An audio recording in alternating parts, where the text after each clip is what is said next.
Martine Brousse est avec nous. Bonjour Martine. Bonjour Jean-Jacques. Déléguée générale de l'association La Voix de l'Enfant.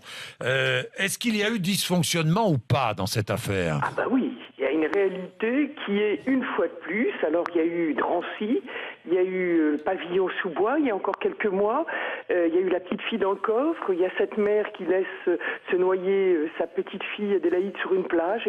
Et toutes les semaines en ce moment, c'est un cauchemar pour ces enfants, pour nos associations, de voir que il y a une loi de 2007 et que les dysfonctionnements sont de plus en plus importants. Comment la caisse d'allocation familiale n'a pas essayé de savoir ce qu'étaient devenus ces enfants, puisqu'il y a obligation de remettre des certificats de suivi? Comment se fait-il? J'entendais le témoignage des voisins, je ne veux pas les incriminer, mais ils ont parlé de bruit d'enfants et autres, ils disent qu'ils n'ont jamais vu d'enfants.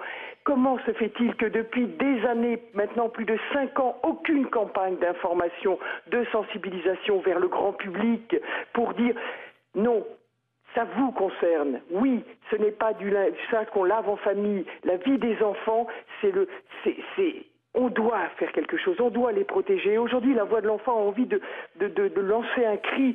Occupez-vous pour une fois de ce qui ne vous regarde pas, comme dit notre porte-parole Carole Bouquet. Occupez-vous, car la vie d'un enfant, ça n'a pas de prix.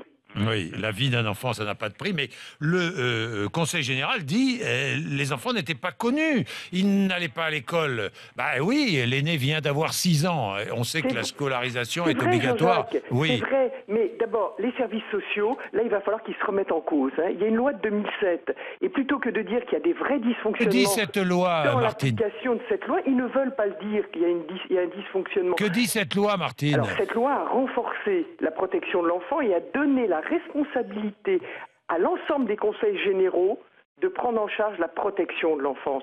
C'est donc le Conseil général qui est en charge de cette protection.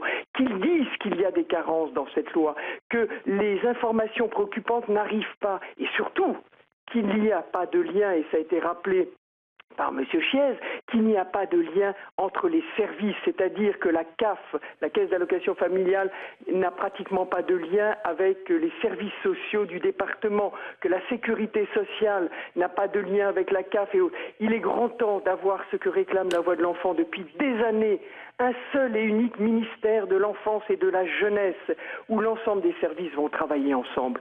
C'est pas tolérable aujourd'hui de continuer toutes les semaines. Il y avait Saint-Nazaire la semaine dernière où ce père a séquestré ses enfants.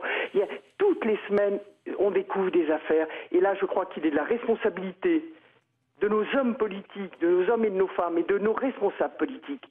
Nous n'entendons pas le son de voix de notre ministre de la Famille depuis des semaines où vous révélez, vous les médias, heureusement que vous êtes là, c'est vous qui révélez les affaires. Et donc il est grand temps, et nous réclamons un grand pôle, un grand ministère de l'enfance et de la jeunesse, et nous demandons qu'il y ait une loi d'orientation sur la protection de l'enfance, sur la protection de l'enfance en danger et maltraitée. Merci Martine Brousse, merci. Il est 7h18, vous réagissez évidemment, 32 16, rmc.fr.